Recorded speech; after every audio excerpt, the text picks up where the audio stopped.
Lagi ngapain? Kita lagi ngobrol. Kalian tahu nggak cerita tentang perlawanan Aceh melawan Belanda? Tahu dong. Jadi gini ceritanya. Siapa yang masih percaya bahwa Nusantara pernah dijajah oleh Belanda selama 350 tahun?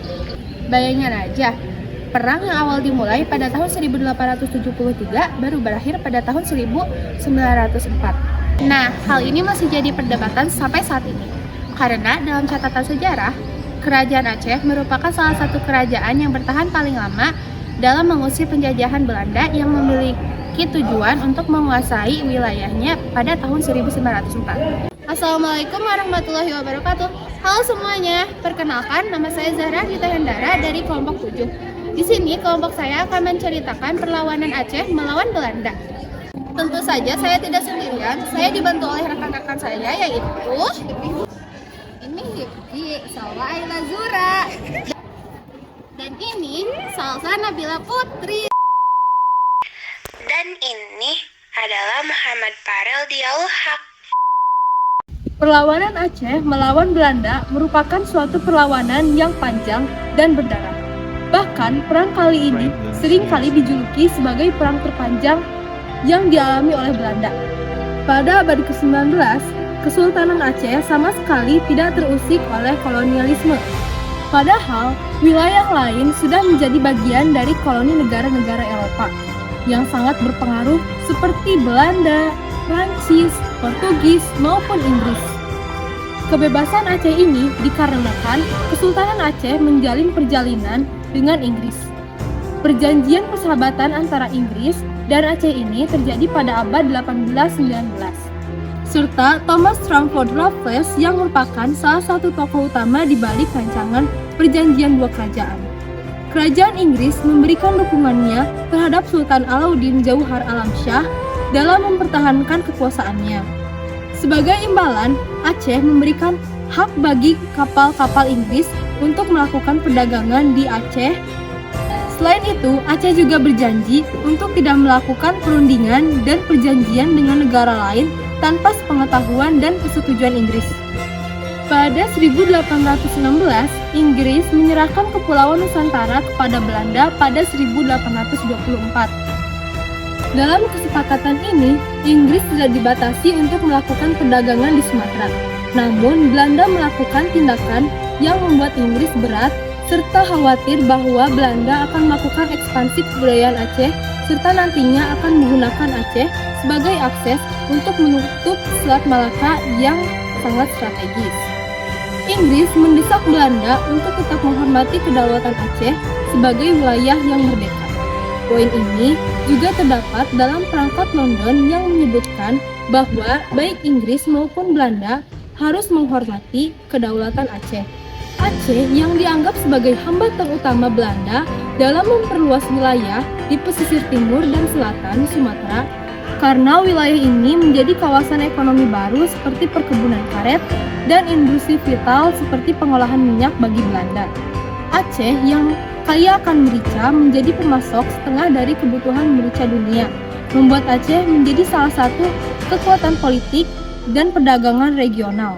Pemerintahan Sultan Alauddin Ibrahim Mansur Shah yang berkuasa di tahun 1838 hingga 1870 mengetatkan kontrolnya atas para raja-raja merica lokal serta memperluas wilayah Aceh atas wilayah pantai timur Sumatera.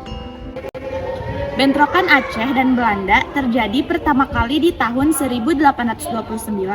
Saat itu Belanda menyerang Barus yang merupakan wilayah di bawah pengaruh Aceh. Bentrokan pun tak bisa dihindarkan dan Aceh melakukan serangan balasan kepada Belanda dengan menyerang pos Belanda, De Plafondchat, sekitar Teluk Tepanuli.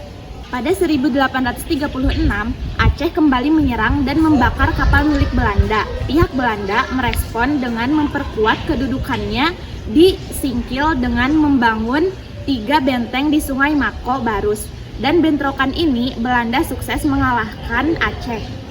Pada tahun 1857, Mayor Jenderal Jas van Swinston yang merupakan perwakilan Belanda dan Sultan Ibrahim Mansur Shah yang merupakan perwakilan Aceh menyepakati sebuah perjanjian perdamaian dan persahabatan. Dalam perjanjian ini, kedua belah pihak berjanji untuk menyelesaikan semua pertikaian dengan damai. Namun, meskipun perjanjian tersebut sudah disepakati oleh dua belah pihak, pihak Belanda terus-menerus berusaha untuk menginvasi wilayah Aceh. Tak hanya itu, mereka juga mempengaruhi wilayah-wilayah yang berada di bawah kekuasaan Aceh, seperti Tanjang Langkat, Deli, dan Batubara di Sumatera Timur, untuk tidak lagi membayar upeti kepada Kesultanan Aceh. Akibat Belanda, rakyat Deli Langkat dan Batubara malah mengibarkan bendera Belanda. Pada 1853, kapal-kapal perang Aceh melakukan serangan ke Deli dan Langkat, yang kemudian didukung oleh Serdang dan Asahan. Intimidasi yang dilakukan Aceh terhadap Deli dan Langkat menghasilkan sebuah insiden tewasnya beberapa orang Cina dari Penang dibunuh di Tamiang oleh tentara dari kapal bendera Aceh. Belanda pun meluncurkan sebuah ekspedisi militer di tahun 1865 yang memaksa Asahan dan Serdang untuk menghukum pelaku pembunuhan. Bendera Aceh kemudian diturunkan dari Tamiang. Lalu Belanda menempatkan Tamiang itu di bawah kerajaan Siak yang pro pada Belanda. Di tahun 1858, kerajaan Siak menyerahkan wilayah Deli, Asahan, dan Serdang pada Belanda melalui perjanjian Siak. Sekalipun banyak kerajaan di Sumatera yang sudah berada di bawah kekuasaan Belanda, Aceh yang merdeka tetap dianggap sebagai sandungan bagi Belanda yang berambisi untuk menguasai seluruh Nusantara dalam satu kesatuan di bawah kekuasaan Belanda. Apabila Aceh berhasil dikuasai oleh Belanda, maka bukan hanya prestasi kolonial Belanda wilayah Hindia Timur bisa dikatakan sempurna, tapi juga peluang ekonomi dan perdagangan yang sudah berhenti untuk dipanen oleh Belanda setelah terusan Suez dibuka. Nilai strategis Aceh semakin meningkat, karena itu Belanda khawatir jika kerajaan di ujung Sumatera ini jatuh tangan ke negara kolonial lain. Belanda lalu mengambil kebijakan untuk menancapkan pengaruhnya di wilayah Aceh untuk memperlancar rencananya. Satu halangan yang harus dilewati adalah kerajaan Inggris. Untuk itu Belanda mendatangani Traktat Sumatera. Pada tahun 1871, traktat ini mengakhiri kekuasaan Inggris atas Sumatera dan memberikannya kepada Belanda. Namun sebagai gantinya, Inggris mendapatkan pantai emas di Afrika Barat. Aceh tentu saja khawatir dengan ditandatanganinya Traktat Sumatera ini. Karena itu, sebagai cara untuk mempertahankan kemerdekaannya, Aceh berusaha menjalin hubungan diplomatik dengan beberapa negara-negara baru seperti Turki, Italia, hingga Amerika Serikat. Namun, pemerintah Hindia Belanda justru menggunakan berbagai cara dan alasan untuk membuat upaya diplomatik yang dijadikan Kesultanan Aceh di depan internasional ini menjadi enggak berhasil. Inilah bentuk kesiapan Belanda sebelum melakukan penyerangan pada Aceh. Agresi Belanda yang pertama terjadi pada 26 Maret 1873. Namun, Belanda tidak langsung melakukan serangan karena masih menghimpun pasukannya. Sementara itu, Aceh juga masih bersiap menghadapi perang yang sudah dekat. 6 April 1873, salah seorang perwira Belanda, Jenderal Johan Harmer Rudolf Kochler, pemimpin pasukan Belanda dan berlabuh di pantai Ciremun, Aceh Barat.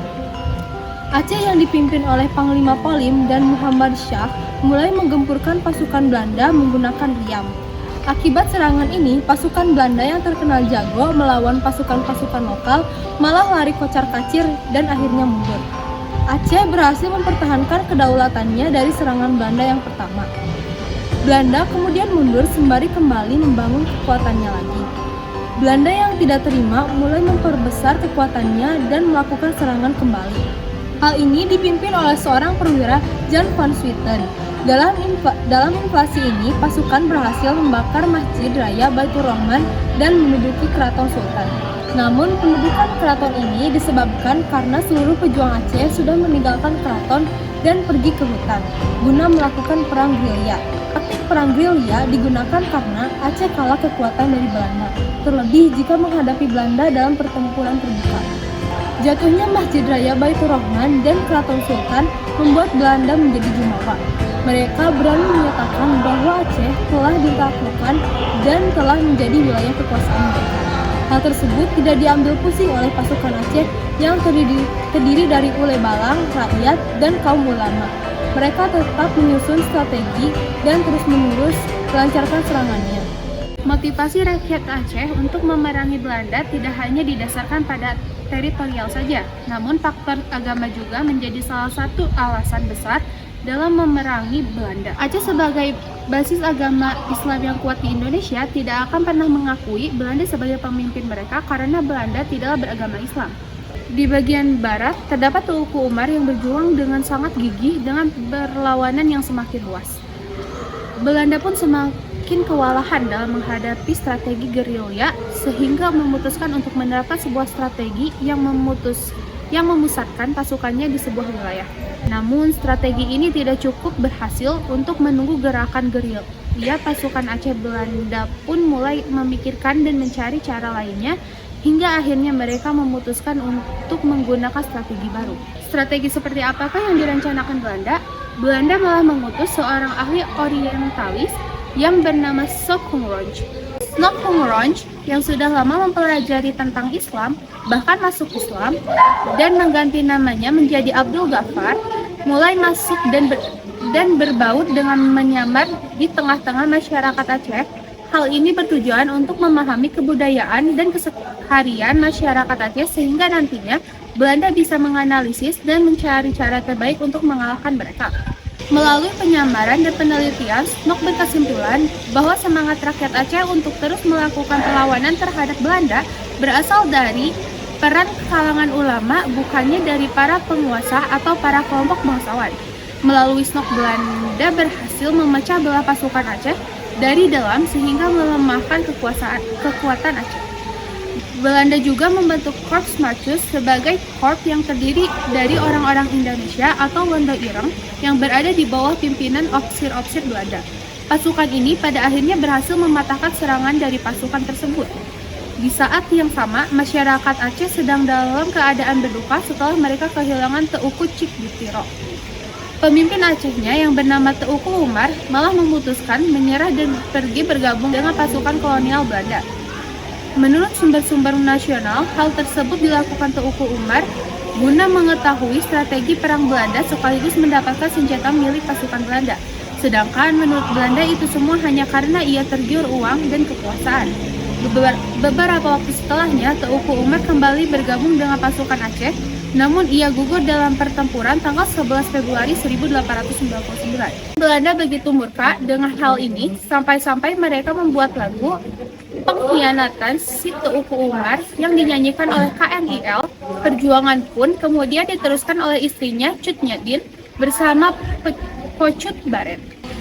Tahun 1903, Sultan Alauddin Muhammad Daud Shah dan Panglima Polim menyerah kepada Belanda.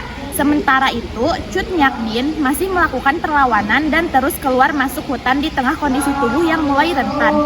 Bahkan penglihatannya sudah mulai rendah, kabur. Para pengikutnya pun melewatir sampai-sampai salah satu pengikut setianya memutuskan menemui Belanda agar menangkap Cut Nyadin dengan harapan bisa mengakhiri pertempuran dan Cut Nyadin bisa mendapatkan perawatan. Tahun 1905, Cut Nyadin berhasil ditangkap dan selama hidupnya dia berusaha menjalani hidup dalam pengasingan di Sumedang hingga akhirnya wafat di tahun 1908. Jadi, ini merupakan salah satu contoh bila penanggungan perlawanan Aceh melawan Belanda.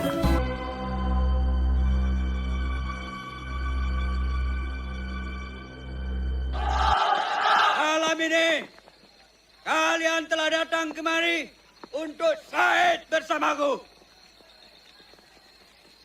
Allahu Akbar! Allahu Akbar!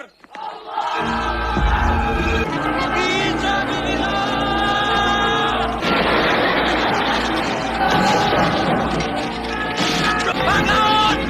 Bandung!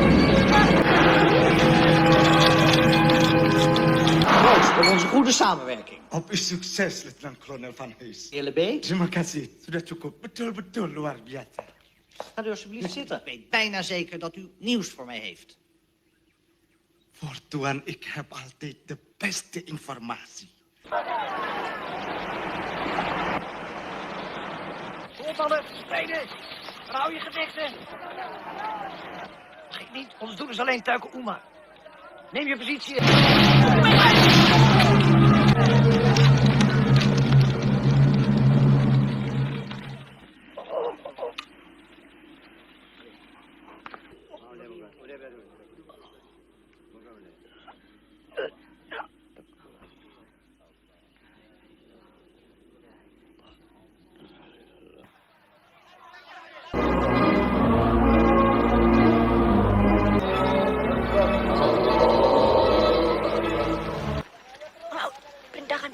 mulai menyerang rekrutmen.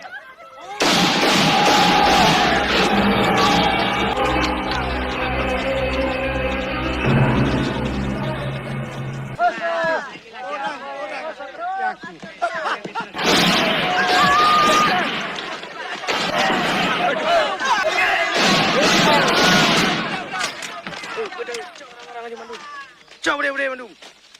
Bubu yang cocok aja Bandung.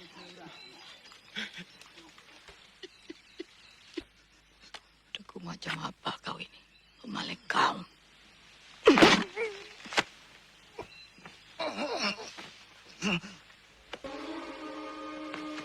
Saya aja.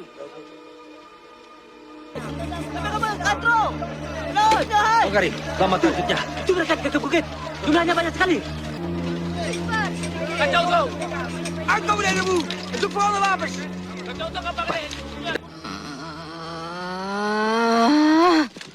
Aku tidak mengerti. Terbuat dari apa hati orang yang berkhianat? Ini semua tidak mungkin terjadi andai kata di antara kita tidak ada yang berkhianat. Kita sudah semakin parah. Bentar lagi kita akan lumpuh. Aku tidak takut itu. Asal bukan jiwa kita yang lumpuh. Maksudnya kita sudah tidak punya apa-apa lagi. Kita tidak akan berdaya. Laut, sejak semula tidak ada yang memaksamu untuk tinggal bersamaku. Justru aku memikirkan dirimu. Kesehatanmu makin memburuk, Cutnya. Apa mau? Takluk pada KP-KP itu. Jangan pernah bermimpi aku akan melakukannya, Abang Laut.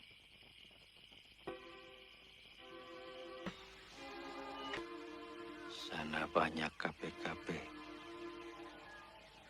Aku akan ke sana untuk membunuh KP-KP.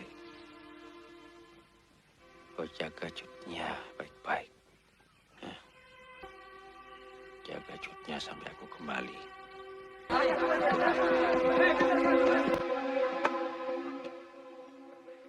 Zegt u mij. Stelt u mij uw voorwaarden.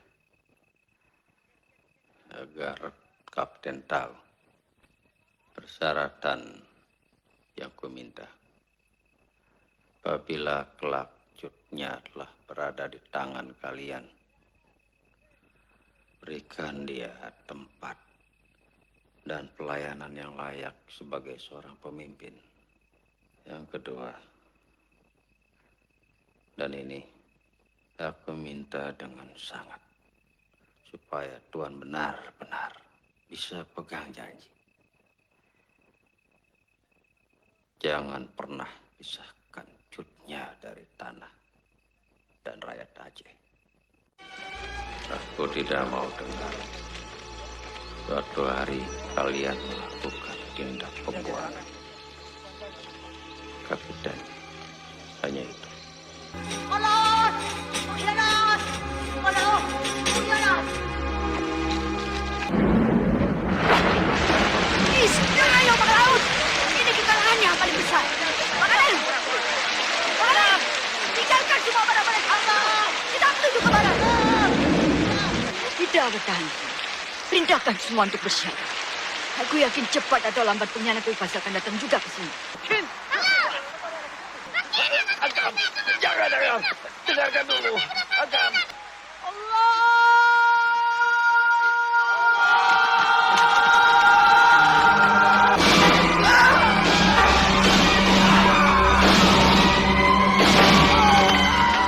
Bantulah aku, Agam.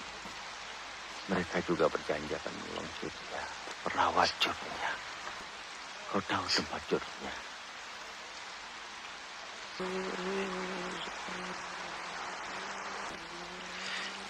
Ik ben kapitein Veldman. Ik heb opdracht. Ik ben verplicht u mee te nemen. Kesehatanmu ya, yang mengharuskan semua ini. Aku tidak rela Cutnya mati sia-sia. Kesehatan juga.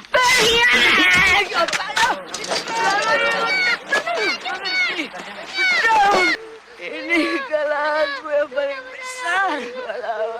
Anak besar. Jangan pernah anak negeri. Selamat makan.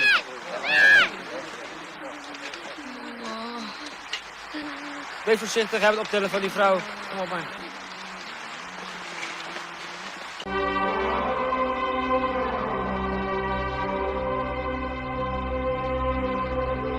Demikianlah berakhirnya kisah perlawanan Aceh. Kemenangan ini sekaligus menjadi jalan bagi Belanda untuk menancapkan kekuasaannya di wilayah Aceh. Meskipun begitu, perlawanan Aceh melawan Belanda terus berjalan, walaupun dalam skala kecil, hingga invasi pasukan Jepang datang ke Nusantara yang langsung mengusir Belanda. Nah, jadi gitu Rel ceritanya. Dan buat teman-teman yang masih kurang paham tentang suku Belanda, buat lebih lengkapnya, kalian bisa searching ya di internet.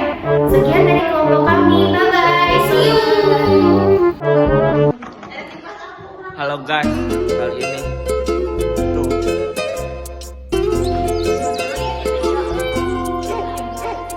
Jadut.